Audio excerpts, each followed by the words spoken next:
All right, good afternoon. My name is Michael Plumblee. I'm the Extension Corn and Soybean Specialist at Clemson University down in South Carolina.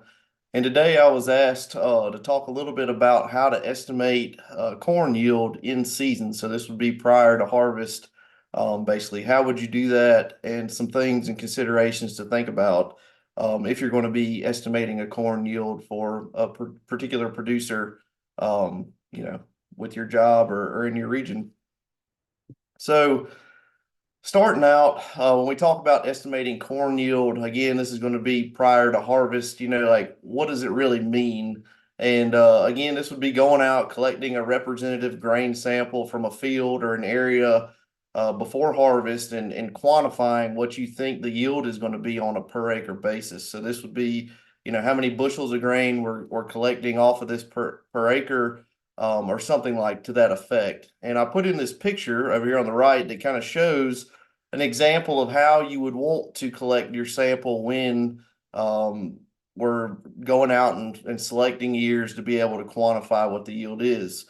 Some of the reasoning you wouldn't want to just go to the field and pull all of the ears from one specific spot is because we want to have good representation of what the field is or the area that we're trying to sample. So again, some of the reasons that you would want to estimate corn yield prior to harvest is obviously to get a better understanding of the potential that crop has. And there's several other benefits or factors that you can look into that I've got listed here that would be beneficial to doing this. So again, what are some of the reasons, or why would you want to estimate corn yield in season? Obviously, late season management decisions. If there's some management decision that the grower could make that may cost several dollars per acre, and he wants to know, am I going to have enough yield there to justify doing this?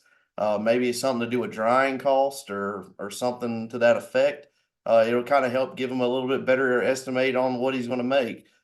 Things like crop insurance. Down in the South, where I'm at in South Carolina, we do this a lot, looking at, alternative end uses for the crop. So I have a region in my state, a region where there's a lot of growers that are cutting corn for silage for dairy cows or beef cows, but they also will combine corn for grain. So depending on the year, if it's, going to be a really dry year, don't have a lot of potential to make a lot of silage, don't really have a lot of potential to make corn either.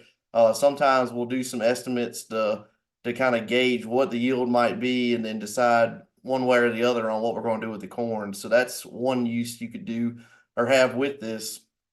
Obviously, comparing different treatments or different fields, different hybrids, planting dates. If there was two different management scenarios going on that you wanted to do a quick estimation to say, is field A versus field B going to yield the same? Or maybe you split a field with two different hybrids and wanted to get a rough estimate on which one you thought was going to do better. This might be a fit for that. But again, I think at the end of the day, a lot of people want to look at it for budgeting purposes. So, how much money are we projected to make off of this acre of corn or whatever it may be? But again, those are some of the things or reasons I think that would be beneficial to maybe do this or practice it in the field. So there's a few factors that you've got to first quantify or measure whenever you're doing a estimation on corn yield. And so the 5 different things that I've got listed here all equate or all add up to making yield. So how many are basically bushels per acre. So you start out with your plants per acre. So this would be like a plant population. How many corn stalks or plants do you have in the acre or in the field in a particular, area region? 2, within that unit of area, how many ears per plant do you have? I mean, it's not uncommon to see several plants that might have 2 ears, but I would say the majority of what we're growing hybrid wise or under our management practices, we're probably putting on one predominant ear. But we still need to know how many harvestable ears we have per plant. Then we're going to quantify how many rows of kernels we have on an ear, the number of kernels per row, and then we consider the kernel weight as well. And so, like I said, if you take all 5 of these factors and combine them with the use of an equation, it would give you an estimated corn yield. And so we're going to break these 5 things down throughout this presentation to kind of get a better handle on some of the things you should consider, how we go about collecting this, and then obviously how you would calculate to be able to say what the projected yield would be. So again, when we're looking at the plants per acre or the population that we've got in the field, in order to determine the number of plants that we've got, a few things that we need to consider. So what was the original seeding rate? Now, did the farmer try to plant 30,000 seeds per acre? Did he try to plant 22,000 seeds per acre? Knowing that will kind of help gauge some of the measurements you collect or some of the infield data or ground truthing that you have. What was the seed quality like? Did we have really good germination? Did we have a lot that maybe had bad germination on it? And that could affect how many plants actually did come up. Environmental conditions at planting. Right now, at least where we're at, good temperatures outside, soil temperatures are warming, but we've had a lot of rain lately. So, if we were to go out and plant today, we could experience some compaction, some wetter soils that might crust, etc. But again, overall looking at germination as well. Some of the things that could impact the plant stand after planting, obviously I already mentioned soil crusting. We have a lot of issues with that in the South, especially, but I know it happens in several areas, depending on soil type. And if you get a big rain after you plant, early season insects, so we can have some issues with flooding and reducing stand, and then poor planter performance. We see that quite a bit as well, where the planter might have an issue and we're not getting as many seed planted like we should, and they're not being spaced out as like we want them to be. And that could obviously impact the plant stand later on. So like I mentioned a little bit earlier, most of our commonly grown corn hybrids that are commercially available produce one main ear that the kernels are produced on. Not to say that you can't have two, but I would say the majority of what we're looking at is the one. The number of harvestable ears should be considered though when we're determining a yield estimate. So typically when you would do this, when you go out and try to figure out your plant population, which we'll talk about in a minute, while you're doing that, maybe start feeling on plants and seeing, does every single plant have an ear? If one plant came up a little bit later or was delayed, got shaded out by some of the neighboring plants, even though there's a nice stalk there, it might not necessarily lend itself to say it's got a harvestable ear. So checking the number of ears is very important because again, that's going to equate to yield. And when we go out and check for ears, obviously this is going to need to be done after pollination, so after tassel. So if you're going to do this, really you're going to have to wait till we start reproductive growth to really be able to get an accurate yield estimate.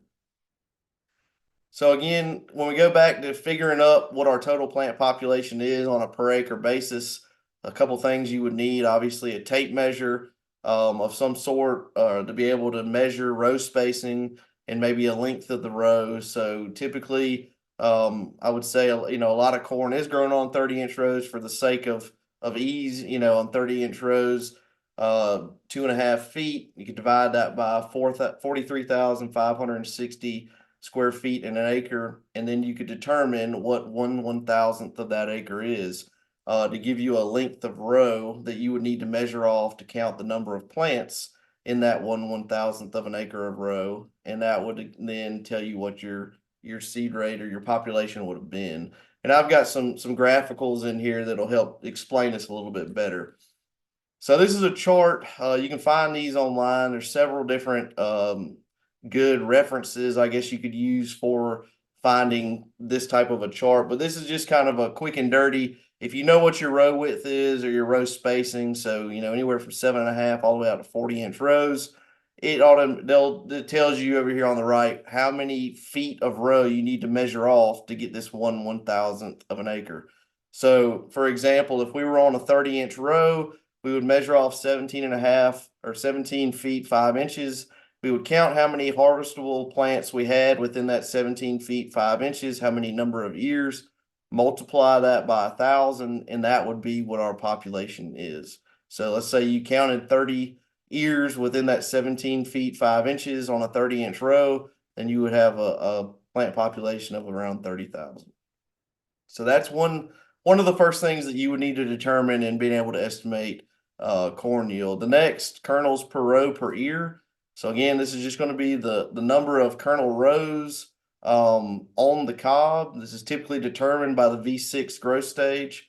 A couple factors that could impact the number of kernel rows. So not every ear is going to have the same number of rows on it.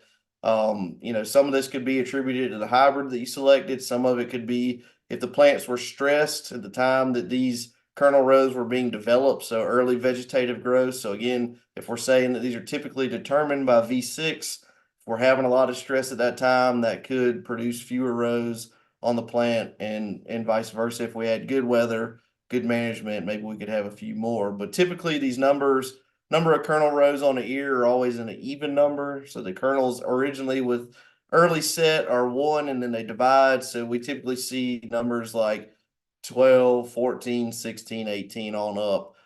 It's probably kind of a more typical number of kernel rows on an ear. So the number of kernel rows can be determined by breaking an ear in half and counting the number of rows around the ear. So now that we know how many plants we have per acre or per, whatever unit of area that we're trying to define, if it's an acre or hectare, etc., we know how many rows around we have on the ear of corn. We have to now count how many kernels per row we have. So similar to the number of kernel rows per ear, the number of kernels per row are determined early on in vegetative growth, so V6, but can extend on through tasseling. So kind of through that late vegetative growth is where we're starting to set how many kernels long we have on the ear. Again, if we have stress plants during this time, we can reduce the number of kernels that develop on the ear. You can see in this picture over here that I borrowed from Purdue on the right, you'll see that the tip of the ear has a lot of aborted kernels. This was just bad or poor kernel set due to a low or a deficient in nitrogen. So that's not super common, but that's something to be aware of when we're looking at how many kernels we have on the ear. Again, the individual kernels on the ear can be lost or aborted as late as R3 or the milk growth stage. And we typically see when kernels start to abort, they're going to start at the tip of the ear. So if we've got aborted kernels on the ear, we obviously don't want to count that as part of our kernels down the row for our calculation. So again, we try to stay away from the very extreme tip. We want to avoid aborted kernels.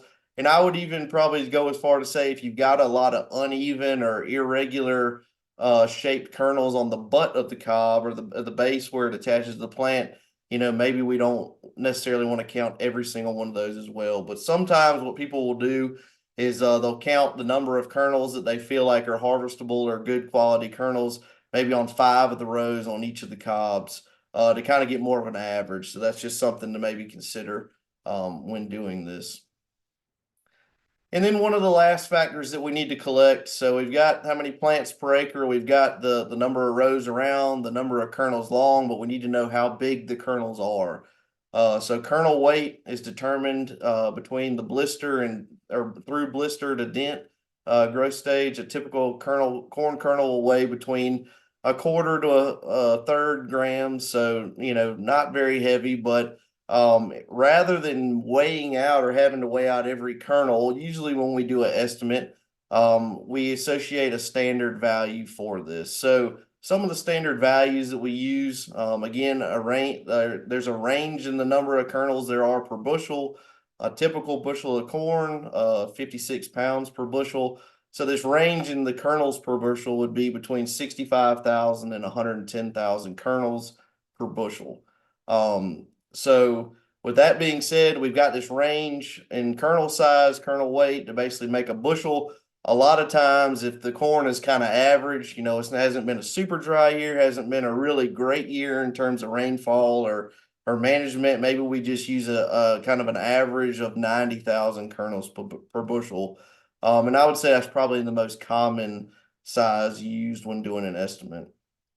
Again, factors that impact the number of kernels per bushel include if we've had any stress before R6, this could cause the smaller kernels and a higher number of kernels per bushel. So it's kind of a little bit maybe counterintuitive. We've got more kernels where we have smaller kernels because the corn wasn't quite as good. If your crop was grown under ideal conditions, again, kernel size might be a lot larger, causing the number of kernels per bushel to be less. So just kind of think about that. If you've got really good corn, maybe this is a factor that you would want to adjust, or if the corn has been stressed at all, maybe you would want to adjust it as well to get a little bit better of an estimate. And sometimes what I'll do if I'm doing a pre-harvest estimate on corn is maybe I'll use all three of these values to kind of give me a range. I'll calculate the yield based on 65,000 kernels per bushel, 90,000 and 110. And then you can kind of have a better estimate to say, well,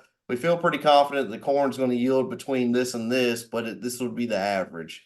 So again, just something to kind of play around with. But at the end of the day, this is the calculation or the equation that you would use to basically come up with corn yield. So you would take, again, from knowing how many ears per acre you have based on that plant population, multiply it by how many kernel rows you have around the ear, and then multiply that by how many kernels you have down the row. So we've collected those measurements on the field, and then we're going to divide it by how many kernels per bushel we assume. So like I mentioned, you can either divide it by the 90,000, 65,000, 110,000 to kind of get this range or an average yield calculation. And so this graphic kind of shares or depicts the whole process a little bit better and includes an example of the calculation as well. So you can see over here on the left, they've went out, they're on 30-inch rows. They've measured down one of the rows. They're 17.4 feet. They've counted how many corn ears that they've got within that 17.4 feet and multiplied it by 1,000 to get their population.